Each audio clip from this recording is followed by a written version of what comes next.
Silip koyunuz, silip koyunuz, silip koyunuz. Жол. Мыйзамдын диктатурасы бизде орнойт да ишини. Сайпидин Сауырбековичтин ден соолугунда айттык. Чындап эле кече түндө да ЭВСке скорый чакырганбыз. Өзү да көрүнүп, ал жактан дагы мындай саламаттыгы оор болуп атат, кыйын болуп атат десек дагы сот эске алган жок.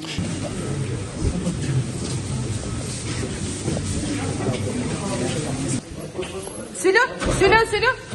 Сапар, кандай? Жолдан. Комментарий берип койсоңуз, айыптоо боюнча, кылмыш иши боюнча. Баштандык. Макс nereye?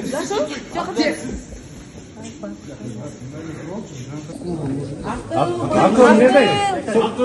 Екі айға кірдің бе? Акыл, держитесь.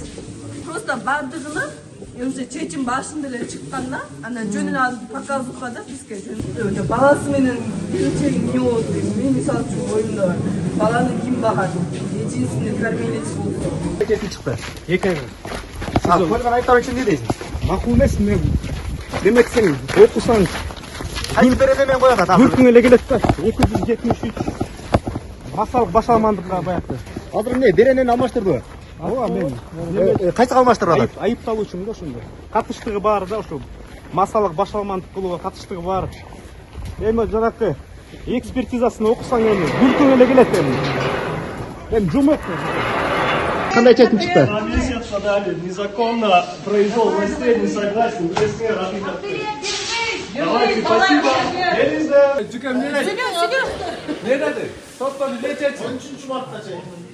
Сот Бишкек шаарынын 1 райондук соту 13 март 2024 жылга чейин камакка алуу чечимин кабыл алды.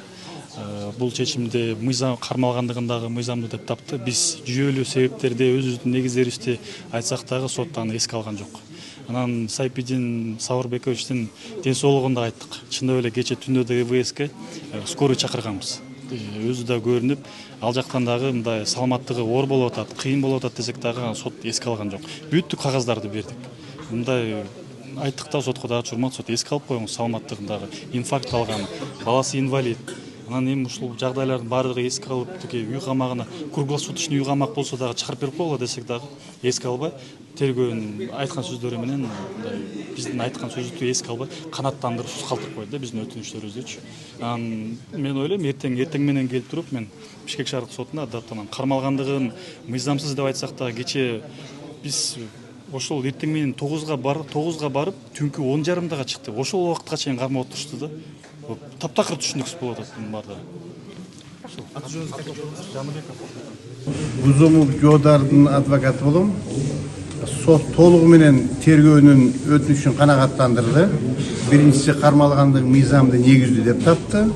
Экинчиси тергөө учурунда үстүбүздө жылдын 13 мартына чейин СИЗО 1де кармалсын деген чечим чыгарып берди. Бул чечимге биз макул эмеспиз. Эртеңинен баштап шаар сотко кайрылабыз. Себеп дегенде бул ишке мен адвокат болуп аткан Бузумов Жодардын эч кандай тиешеси жок. Ошого карабастан оор берене койгондугуна байланыштуу тергөөнүн өтүнүчү толугу менен канааттандырды сот тарабынан. Биз Бишкек шаар сотуна кайрылабыз. 13 мартка чейин камакка алынды. Тергөө судьясынын жанында биз өтүнүч келдик. Үй камагын тандап берүүнү сурандык. Эч кандай негиз жок. Бул мурун соттолгон эмес, публикация. Бул кылмыш иш бир эле лингвистикалык заключение корутундусу менен козголуп атат. Эксперт бул жерде кылмыштын курамы бар экен, массовый беспорядки боюнча деп чыгаргандыктан публикация интернеттен ошонун негизинде козголуп атат. Бирок биздин бул жакта Асылбеков Тыныстандын эч кандай тиешеси жок деп айтсак дагы маани бербей койду. Ал дагы тактап кетсем бир жыл мурун бул жерден жумуштан чыгып азыр башка жакта иштеп атат. Ошондуктан публикациясы жок, тиешеси жок десек, биздин сөзгө маани бербей следствиянын өтүнүчүн толугу менен канааттандырып бөгөт чарасыны СИЗО 1-ге камакка алынды. Кандай аталыштагы материалды экспертизага беришти, билбедиңизби? Ал боюнча мен айта албайм, бирок лингвистикалык экспертизасы бар. Бизге таанышкан берди, колубузга алган жок, копиясы сурасып берилген жок. Тергөө учурунда берилет деп айтылды. Ошол Азбек Тынстанды 13 мартка чейин СИЗО 1-ге камакка алуу жөнүндө сот чечим чыгарды. Тергөөчүнүн сунушун канааттандырды. Бирок ошол соттун жүрүшүндө адвокат көп жүйөлөрдү келтирди. Бул мисалы үчүн ошол негиздеп алынып аткан материал 23-жылдын ноябрындабы же декабрындабы жарыяланган экен. Биздин журналистибиз Тыныстан Алсыпбек ал жакта иштебей калганына 1,5 жыл болгон да.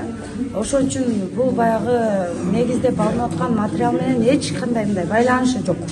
Анан дагы баягы тергөөгө, кармоого эч кандай каршылыгын көрсөткөн эмес. Жашаган жери аныкталган, өздүгү такталган, бир жаман жоругу жок, мурда соттолгон эмес.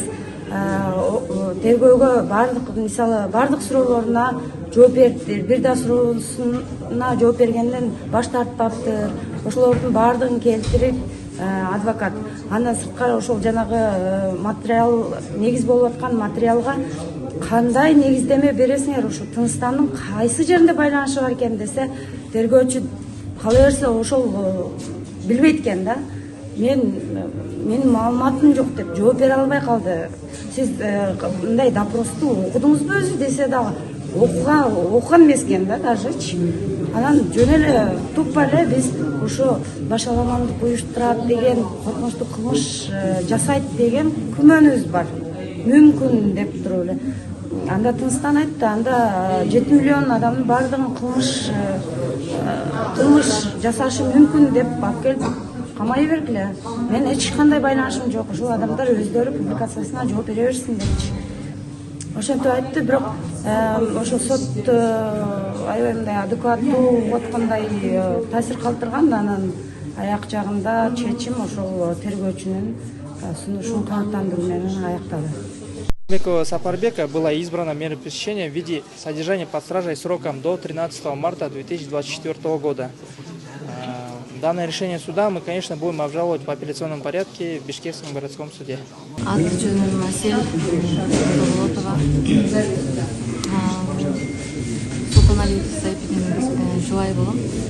Азыр аябай толкунданып атам, кечирип койсо. 2 айга камалды. Соттун чечими менен биз таптакыр макул эмеспиз.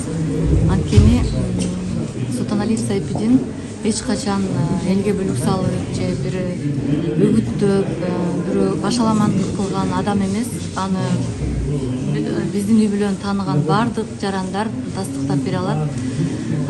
Бул журналисттик ишмердүүлүгүндө жалаң гана социалдык маселелерди козгоп, элдин таламын талашып, кыргыз элиме бир пайдам тийсе экен деген гана жаран. Дагы бир жолу кайталайм, бул законду уккан, законго баш ийген кыргыз мамлекетинде мыйзамдын диктатурасын орнотобуз деген журналист. Анан мен сөзүм кур болбош үчүн 1-2 мисалды гана белгилей кетейин. 2020-жылы көмүр аябай кымбаттап, эл кыйналып, көмүрдүн баасы 8.000 болгондо ошол социалдык маселелерди изилдөөчү журналист катары изилдеп, көмүрдүн баасын аябай ылдый түшүрүп, аракет кылып, ошол башкача айтканда Султаналиев Сайпидиндин изилдөөсүнүн негизинде көмүрдүн баасы түшкөн да. Мындайча айтканда бул элдин көйгөйүн, элдин кыйналганын, элдин маселесин чечүүгө болгон гана аракет. Дагы бирөө жакында эле Ак Ордодо жер маселеси, үй маселеси талаш тартыш болгондо дагы барып изилдеп, ошол социалдык маселелерди көтөрдү. Мындай мисалдарды айта берсек аябай көп. Эгерде кызыккандар болсо, соолум бар, берүүсүн көрүп, ошол жерден билсеңиздер болот. Эч качан саясий маселелерди башаламандыкка эч качан аракет кылган эмес, жалаң гана социалдык маселелерди көтөрүп келе жатат. Анан менин оюмча бүгүнкү соттун чечими адилетсиз чечим деп ойлойм. Эгер мындай жол менен кете берсек, анда биздин өлкөдө мыйзам диктатурасы орногон өлкө эч качан болбойт. Просто бардыгына уже чечим башында эле чыкканда, ана жөнүн алып показывка да бизге жөн. Баласы менен биринчи эмне болду? Мен мисалы үчүн оюмда бар. Баланы ким багат? Единственный кормилец болду. Ошондо эле көңүл буруп караш керекпи? Ким карайт ага? Сиз акылдын жубайы болосузбу? Мен акылдын жубайы болом. Единственный кормилец болчу, үйдө отурам, балам менен еще я беременна. Анын бардыгына факты жок, эч кандай далил жок, ал күнөөлүү, күнөөсүз экен. Күнөөсүз болгон үчүн биз келдик да, биз билебиз да жолдошум эмне иштештерин. Алар бул прокурор болсо эч кандай далили жок эле күнөөлөп салышты, и тиги судья дагы ошол решенияны чыгарып берди да. Ал туура эмес да. Эмне айыптоо? Кылмыш иши жанагы башаламандык законго баш ийбегендик деп эметти да. Эч кандай андай болгон эмес. Далили жок, кечээ үйгө келип, как будто төңкөрүп бир мошенник, бир убийца сыяктуу да келип кетишти да үйгөчү. 16 январдын таңында Ички иштер министрлиги Айтайт десе жана Темиров Лайф долбоорунун Арча медианын жана Поликлиника басылмасынын журналисттеринин үйүн тинтүү жүргүзүп, жалпы 11 кишини 48 саатка камаган. Алар Максат Тажбек уулу, Акыл Орозбеков, Айке Бешекеева, Жоодар Бузумов, Сапар Акунов, Азамат Ишенбеков, Махабат Тажбек кызы, Сайпидин Султаналиев, Жумабек Турдалиев, Тыныстан Асыпбеков. ИИМ Айтайт десе жана Темиров Лайф баракчаларындагы материалдарга байланыштуу массалык башаламалыктар беренесинин 3 пункту боюнча кылмыш ишин козгогон. Кармалган журналисттер айыпты четке кагып келишет. Ал эми алардын кесиптештери жана адвокаттар коюлган айыптар мыйзамсыз экенин айтышууда.